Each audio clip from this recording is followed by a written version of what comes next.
I have a question in my DMs and it goes, where does the idea that some people respond better to certain rep ranges come from? And why is it true? Is it leverages? And how does this optimal rep range idea fit in with the traditional linear periodization model where you taper reps down and intensity up over a macro? Or are those two models incompatible? The golden rep range thing sounds more like an RTS bottom-up system. Okay, so let's break this down. So where does the idea that some people respond better to certain rep ranges come from? I think generally this is an example of collective anecdotes. It comes from the fact that anecdotally, when coaches or lifters design programs at certain rep ranges, lifters may respond really well to it. Now, some coaches will translate this to lifters in a simplified way to convey that they respond well to those specific rep ranges. But the important thing is with the practical implication of not making changes in subsequent blocks. Now, some lifters or coaches will translate that success only to the rep ranges. But here's the thing. Translating the success to the rep range is a low resolution way of looking at training dose and the training response. The training dose in this situation being defined as the total stimulus, that is the combination of the volume and intensities being executed in training. Now, what I find helpful is using a first principles approach to understanding rep ranges. It's kind of like the parable of the blind men and the elephant.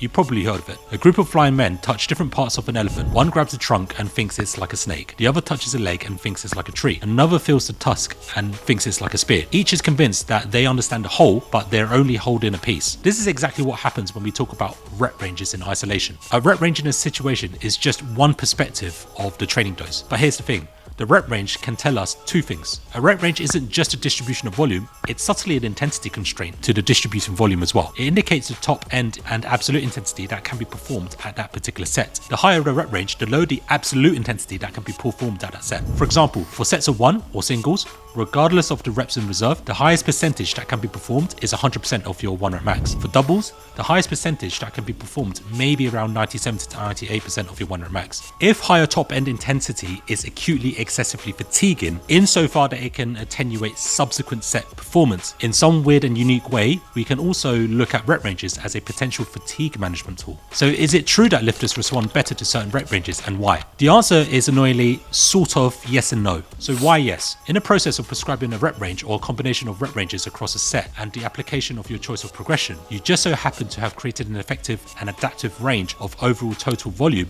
and average intensity across the program. This subsequently balances out overload and fatigue management. Fundamentally, the program needs to be communicated through rep ranges for all intensive purposes. The sum of the prescribed rep ranges provide enough overload because the reps given is sufficient volume to actually stimulate adaptation. At the same time, it also contributes to fatigue management because for the given reps in reserve and a rep range, you actually restrict how high the absolute intensity you end up working up towards. Absolute intensity be defined as the percentage of a 1 rep max. Too much volume in a rep range and there may be insufficient exposure to intensity to activate those high threshold motor units responsible for your strength, especially if the reps in reserve is not high enough, or the absolute intensity is so far removed from specificity that the force production transfer isn't there. Too much intensity and there will be insufficient overall stimulus driven by volume to create a more meaningful adaptation. As a consequence, you can see why there may be optimal rep ranges that lifters respond well to. But then what's the contrary to the argument? Why no? No, because it's possible that if an athlete responds well to doing sets of 6 at let's say 100 kilos, if we run a thought experiment, it's entirely possible that the athlete will still benefit from getting stronger at splitting those sets of 6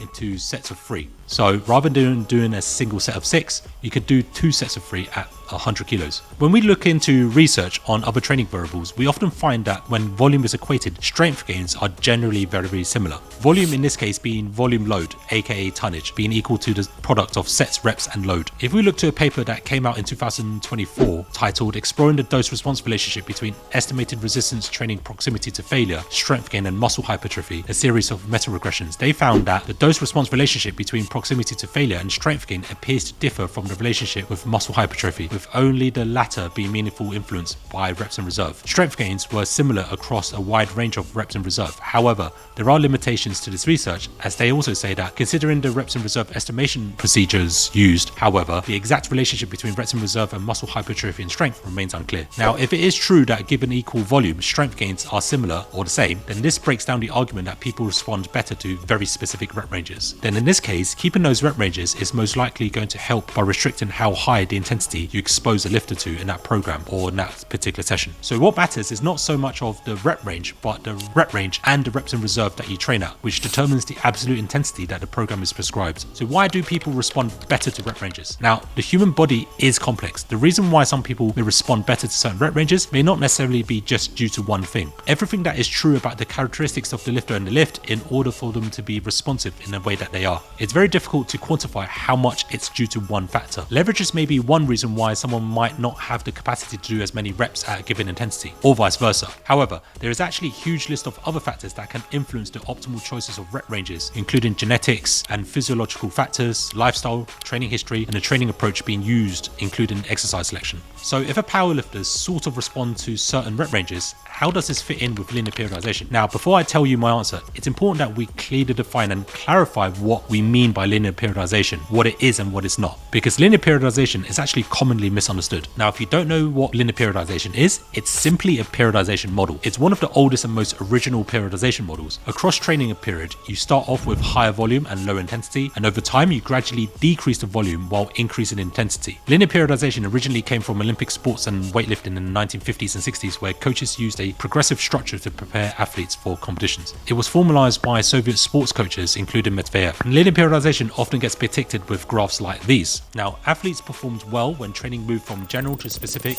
light to heavy, and high reps to low reps across a macro cycle. The idea was to build a base of work capacity and muscle mass first, then convert that into maximal strength and power closer to competition depending on their sport. The important thing about linear periodization is that it's just a model of how volume intensity variable is manipulated across time. Theoretically speaking, it kind of makes sense, as when you get closer towards competition, training specificity should go up to be best prepped for competition specific tasks. From a training dose point of view, it means intensity should go up. Since there is an inverse relationship with how much volume can be done at certain intensities, volume must come down. So what you end up with is a reversal of movement of volume and intensity changes. Now, what a lot of people think linear periodization is this sort of very apparent, constantly changing volume and intensity from block to block or from week to week going into or to competition. So let's capture this conceptualization of linear periodization. So here's the thing. With this version of linear periodization, it assumed that most athletes would follow the same progression and respond similarly to the same rep ranges and rep intensity schemes and progression models. This is where things get interesting. If someone truly responds best to, say, moderate reps like 5 to 8 and struggles to get stronger of lower reps alone, then a linear periodization model that ends with sets of 1 to 3 towards competition might not be optimal for them. The fact is, there are fundamental flaws with this way of thinking about linear periodization for powerlifting from a macro cycle scale.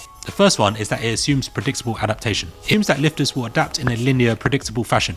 In reality, adaptation is non-linear and individual. Similar lifters can plateau differently, regress, or make sudden gains depending on training dose and taken into consideration on outside factors as well. As a result, you can run out the model without it reflecting the actual rate of progress across each window. So let's play a thought experiment. If you had identical twins that lived the same life, but until very recently, one of them experienced a very stressful scenario that did not affect the other twin, it's very likely that their optimal stimulus is likely to change. This is where bottom-up periodization becomes useful. The next one is that linear periodization alone is inflexible to feedback. This version of linear periodization becomes a top-down model. You build a plan based on assumptions and follow it regardless of daily or weekly fluctuations in performance. There's minimal room for auto-regulation. If an athlete is fatigued or performing better than expected, linear periodization doesn't easily accommodate that emerging information without restructuring. The third problem is peaking versus performance trade-off. Linear periodization can result in peaking too early or too late for the competition. The taper and specificity phase are rigidly placed at the end. If the performance state changes or the athlete adapts faster or slower than expected, this model doesn't really adapt dynamically.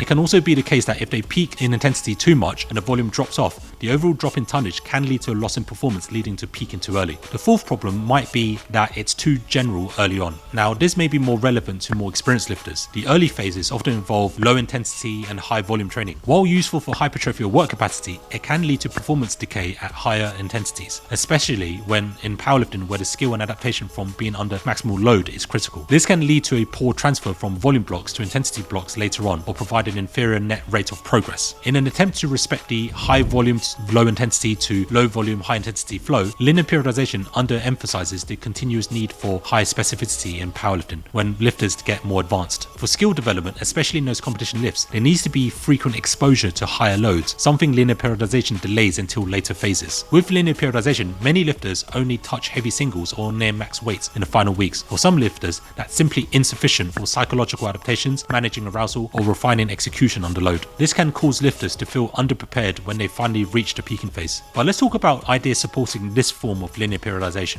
Novices can benefit from linear periodization due to their rapid adaptation and lower need for complexity. Now, novices generally shouldn't be exposed to high intensity straight away because they're not technically adapted to it yet. So in order to build novices to high intensity exposure, the journey of linear periodization makes sense. On top of that, linear periodization can provide a useful framework for novice to intermediate lifters to see where in volume and intensity that they benefit from the most. But more experienced lifters will need a high exposure to a concentrated level of specificity and a narrower range of variability due to the sport specialization. So over time, linear periodization becomes less apparent. This version of thinking about linear periodization is probably why you may think that linear periodization becomes incompatible with optimal rep ranges. But linear periodization doesn't mean implementing it across all sets and reps across all of the sessions continuously from block to block. If you think about linear periodization as just any hint of reverse changes in volume and intensity, then all programming presents itself with some form of linear periodization, especially if you include the fact that when you compete, you are actually performing singles only at 100% of your 1 rep max. So from a training point of view, it might actually be the case that the degree which intensity and volume actually changes between off-season training and competition season training is small. So actually, linear periodization and optimal rep ranges might not actually be that incompatible if you think about linear periodization this way. So it might be the case that just by changing rep ranges around slightly for one single top set, for a double to a single for example, whilst keeping the rest of the program the same, is enough to keep the overall stimulus that the lifter responds well to. But then here's the thing, there is still technically a level of linear periodization being used to that program to peak that lifter. Sometimes training specificity is already very high in the off-season training, that volume and intensity of most sets doesn't really get periodized in the spirit of linear periodization. The other thing worth mentioning is that early on I was talking about linear periodization from a macrocycle scale. This is because most people conceptualize linear periodization in this sense. However, linear periodization can technically exist on a much smaller scale, such as microcycles and mesocycles. If you have 2 or more training days where you have one that is comparatively high in volume and lower intensity, another that is medium in volume and intensity, and then a third one that is low in volume and higher intensity, most people will call that undulating periodization. But actually, you could still argue that this is some form of linear periodization as well. The other thing is, sometimes when you reach a plateau after having repeated a program for a while, one possible way to increase work that can be done is to decrease intensity and increase the volume that is done. This can then subsequently trigger an emergence of a cycle of linear periodization again. So I hope you found this video response useful. If you guys want a deep dive on another hot topic, comment in the box below. And as always, I'll see you guys on the next one.